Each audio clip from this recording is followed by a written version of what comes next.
फिर से आप सभी का स्वागत है मेरे यूट्यूब चैनल स्टडी बायोलॉजी में। आज हम क्लास 10 का पहला लेसन पढ़ने वाले हैं।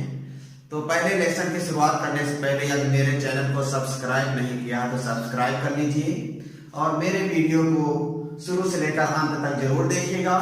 यदि पसंद आए तो शेयर कीजिएगा। तो चलते हैं, पहला चैप्टर दिया गया है, क्लास 10 का पहला चैप्टर है जैव प्रक्रम, लाइफ प्रोसेस। तो जैव प्रक्रम क्या होता है उसको समझ लेते हैं। सबसे पहले दिया गया है जैव प्रक्रम। तो जैव प्रक्रम क्या है? तो वह सभी प्रक्रम जो सम्मिलित रूप से अनुरक्षण का कार्य करते हैं जैव प्रक्रम कहलाते हैं। कहने का मतलब है जीव के अंदर होने वाली वे समस्त क्रियाएं जो जीवन के लिए आवश्यक होती हैं उनको हम जैव क्रियाएं कहते हैं और जैव क्रियाओं को ही हम जैव प्रक्रम के नाम से जानते हैं। तो वे सभी क्रियाएं जो है, प्रक्रियाएं या प्रक्रम जो जीव को अनुरक्षण प्रदान करते हैं जैव प्रक्रम कहलाते हैं। ठीक है, कौन कौन सी वे क्रियाएं हैं, कौन कौन से प्रक्रम हैं जिनके द्वारा जो है जीव का जीवन संभव होता है। तो वो क्रियाएं हैं पोषण, श्वसन, उत्सर्जन आदि। ये सब कौन सी क्रियाएं हैं? ये जैव प्रक्रम के अंतर्गत आने वाली प्रक्रियाएं हैं। ठीक है, और जैव प्रक्रम के बाद अगला टॉपिक दिया गया है। सबसे पहले जान लेते हैं जीव, क्योंकि जीव में ही जैव प्रक्रम चलता है, जीवन से संबंधित क्रियाएं चलती हैं। तो जीव को जानना बहुत जरूरी है। जीव क्या होता है, ऑर्गेनिज्म क्या होता है। तो जीव के बारे में यहाँ पर परिभाषा दी गई है, प्रकृति की वह कृति जिसमें पर्यावरण के उद्दीपनों के प्रति अनुक्रिया की क्षमता होती है। क्या दिया गया है?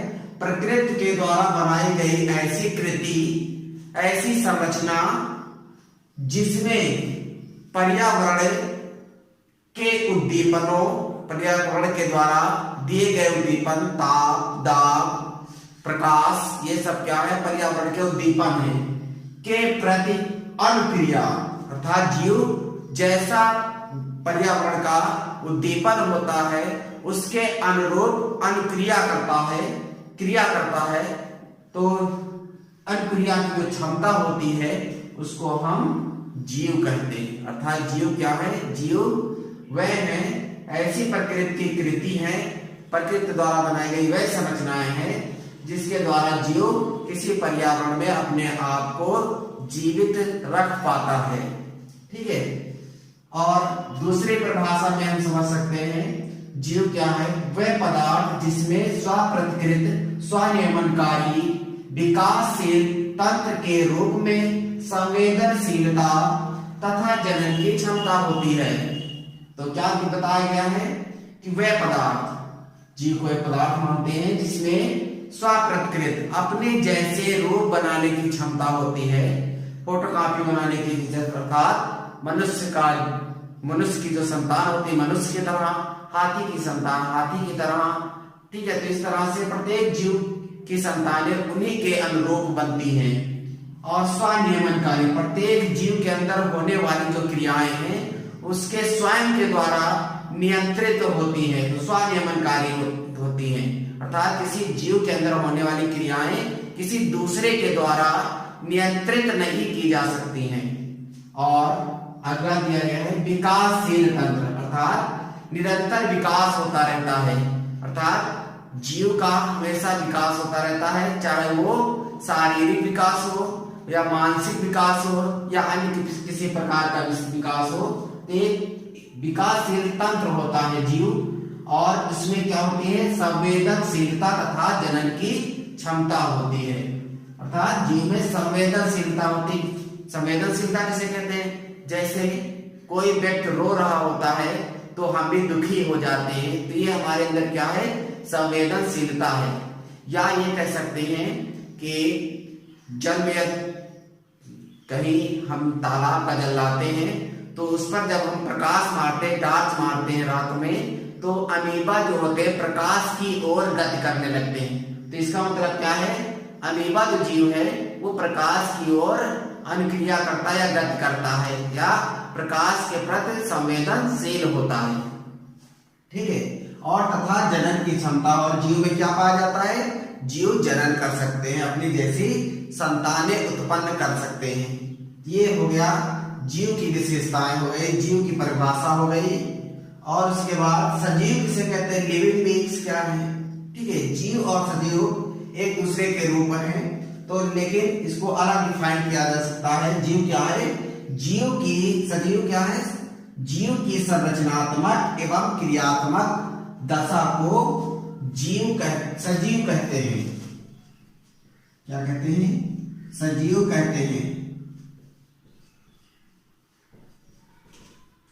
ठीक है, जीव के संरचनात्मक अर्थात जीव की जो बनावट होती है, जैसा जीव होता है, मनुष्य दूसरी तरह से दिखता है, कीड़े मकोड़े दूसरी तरह से दिखते हैं, मछलियां दूसरी तरह से दिखती हैं, सबकी बनावट अपनी अपनी जैसी होती है। तो संरचना के आधार पर और सभी जीवों में जो क्रियाएं होती हैं, तो क्रियाएं अलग अलग प्रकार की होती हैं। तो संरचना के आधार पर अर्थात जीवों के कार्य के आधार पर जो है उनकी जो दशा है उसको हम सजीव कहते हैं। अर्थात जीव संरचना और क्रिया के आधार पर जो व्यक्त उसका स्वरूप व्यक्त होता है उसको हम सजीव कहते हैं। अगला टॉपिक दिया गया है सजीव के लक्षण, कैरेक्टर ऑफ लिविंग बीइंग्स। सजीव के क्या क्या लक्षण होते हैं, कैसे आप कहेंगे सजीव किसे कहते हैं। तो सजीवों में कुछ क्रियाएं होती हैं जिसके आधार पर सजीव को सजीव कहा जाता है, और जिनमें ये क्रियाएं नहीं होती उनको निर्जीव कहते हैं। तो सजीवों के क्या लक्षण होते हैं जान लेते हैं। पहला लक्षण दिया गया श्वसन रेस्पिरेशन क्रिया होती है। ये क्या है, एक प्रकार का प्रक्रम है, एक प्रकार की क्रिया है जो सजीवों में चलती है।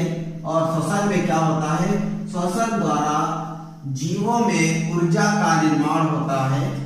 ठीक है, श्वसन क्या है, एक प्रकार की सजीवों की क्रिया है जिसमें क्या होता है, ग्लूकोज ऑक्सीजन की उपस्थिति या अनुपस्थिति में टूट जाता है और क्या बनता है, कार्बन डाइऑक्साइड तथा जल बनता है और ऊर्जा बनती है। तो श्वसन एक प्रकार के क्या है, जटिल भोज्य पदार्थों के ऑक्सीकरण से ऑक्सीजन की उपस्थिति में ग्लूकोज टूट जाता है और कार्बन डाइऑक्साइड तथा जल बनता है और ऊर्जा बनती है। कहने का मतलब है जटिल भोज्य पदार्थों के ऑक्सीकरण से या ऑक्सीजन के द्वारा तोड़ने पर ऊर्जा बनने की क्रिया को श्वसन कहते हैं। ठीक है, तो प्रत्येक जीव को सजीवों में ऊर्जा होती है जो ऊर्जा के द्वारा विभिन्न प्रकार के कार्य करते हैं। तो ये लक्षण हो गया। अगला पोषण, तो सजीव क्या करते हैं, पोषण प्राप्त करते हैं। दूसरे पर सजीव जो है दूसरों पर निर्भर होकर भोजन प्राप्त करते हैं। पौधों को छोड़कर पौधे, हरे पौधे जो होते हैं वो अपना भोजन प्रकाश संश्लेषण द्वारा स्वयं बना लेते हैं। हरे पौधों के अतिरिक्त जितने भी पौधे या जंतु होते हैं वो भोजन के लिए दूसरों पर निर्भर होते हैं। और पौधे भोजन क्यों करते हैं या जंतु भोजन क्यों करते हैं, भोजन में पोषक तत्व होते हैं। तो पोषक तत्वों, भोजन द्वारा पोषक तत्वों को प्राप्त करने की जो प्रक्रिया उसको हम पोषण कहते हैं। ठीक है, उसके बाद अगला है उत्सर्जन। उत्सर्जन क्या है, शरीर में विभिन्न प्रकार की उपापचयी क्रियाएं होती हैं। कौन सी क्रियाएं होती हैं, उपापचयी क्रियाएं होती हैं। उपापचयी क्रियाएं किसे कहते हैं, उपचय और अपचय दो शब्द हैं। उपचय और अपचय को मिलाकर बनाया गया है उपापचय। उपचय का होता है निर्माणकारी क्रियाएं और अपचय का होता है विघटनकारी अर्थात टूटने वाली क्रियाएं। ये कौन सी होती है, उपचय निर्माणकारी क्रियाएं, अपचय होती हैं विघटनकारी क्रियाएं। तो उपचय में नए नए पदार्थ बनते हैं और अपचय में पदार्थ जो है टूट जाते हैं। जैसे श्वसन में क्या होता है, ग्लूकोज टूट जाता है, किसमें टूटता है? कार्बन डाइऑक्साइड तथा जल में। तो ये कौन सी क्रिया है? ये एक अपचय क्रिया है। और इसी प्रकार से कार्बन डाइऑक्साइड तथा जल के जुड़ने से ग्लूकोज का निर्माण होता है। इस क्रिया को हम क्या कहते हैं? इस क्रिया को प्रकाश संश्लेषण कहते हैं। प्रकाश संश्लेषण।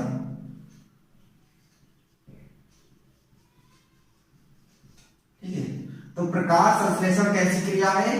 प्रकाश संश्लेषण क्रिया एक उपचय क्रिया है और श्वसन कैसी क्रिया है? एक अपचय क्रिया है। तो इस प्रकार से उपापचय क्रिया शरीर में होती है और इन उपापचय क्रियाओं के द्वारा शरीर में कुछ लाभदायक पदार्थ बनते हैं और कुछ हानिकारक पदार्थ बन जाते हैं। तो जो हानिकारक पदार्थ होते हैं शरीर उनको किसी अंगों के द्वारा शरीर से बाहर निकाल देता है। तो वे हानिकारक पदार्थ जो शरीर से बाहर निकल जाते हैं उनको उत्सर्जी पदार्थ कहते हैं और उत्सर्जी पदार्थों का शरीर से बाहर निकलना उत्सर्जन कहलाता है। जैसे अमोनिया, यूरिया, यूरिक अम्ल, ये क्या है? उत्सर्जी पदार्थ है। तो ये हमारे उत्सर्जन तंत्र के द्वारा, वृक्क के द्वारा हमारे शरीर से बाहर निकल जाते हैं। अगला दिया गया है संवेदनशीलता। ये भी मुख्य जो है लक्षण होता है किसका? सजीवों का। संवेदनशीलता में क्या होता है? जीव जो है किसी बाह्य उद्दीपक के प्रति उद्दीपन क्रिया करते हैं। अर्थात जैसे आपके सामने इमली रख दी जाए तो आपके मुख में क्या होता है? लार बनना शुरू हो जाती है। ठीक है, जैसे इमली को देखेंगे आप जानते हैं इमली खट्टी होती है, जैसे ही उसको देखेंगे तो इमली क्या हो गई? उद्दीपक। और लार के बनने की क्रिया क्या है? उद्दीपन। तो उद्दीपन क्रिया होने लगती है। तो ये जो क्रिया हो रही है उद्दीपन क्रिया, ये क्या है? संवेदनशीलता है। बाह्य पदार्थों के प्रति संवेदनशील होते हैं। जैसे ठंडियों में हम आग की ओर जाते हैं, हाथ सेकने के लिए आग की तरफ जाते हैं, और गर्मियों में हमारा शरीर आग से दूर भागता है। तो ये क्या है? आग के प्रति संवेदनशीलता है। अगला है प्रजनन। प्रजनन जानते हैं कि प्रत्येक जीव प्रजनन क्रिया के द्वारा अपनी संख्या में वृद्धि करते हैं। अर्थात प्रजनन द्वारा जीवों की संतानें उत्पत्ति होती है। और अगला है लास्ट जीव द्रव्य संगठन। ये सजीवों का मुख्य लक्षण होता है जीव द्रव्य संगठन। अर्थात प्रत्येक जीव छोटी छोटी कोशिकाओं से मिलकर बना होता है और प्रत्येक कोशिका में जीवित पदार्थ होता है जिसे हम जीव द्रव्य कहते हैं। तो बिना जीव द्रव्य के जीवन संभव नहीं है। क्यों? क्योंकि कोशिकाओं में जो कोशिकांग होते हैं, हरित लवक, माइटोकॉन्ड्रिया, गाल्गी काय, राइबोसोम, ये सभी जीव द्रव्य की उपस्थिति में कार्य करते हैं। यदि जीव द्रव्य नहीं होगा या सूख जाए तो सभी कोशिकांग कार्य करना बंद कर देंगे, और जब कोशिकांग कार्य नहीं करेंगे तो शरीर जीव के अंदर ऊर्जा का निर्माण नहीं होगा, नए नए पदार्थ नहीं बनेंगे, अर्थात जीवों की मृत्यु हो जाएगी। तो इस प्रकार से ये सजीव का मुख्य लक्षण है। तो ये सारे सजीवों के मुख्य लक्षण हैं जिसके आधार पर जीव को सजीव कहा जाता है। ठीक, धन्यवाद।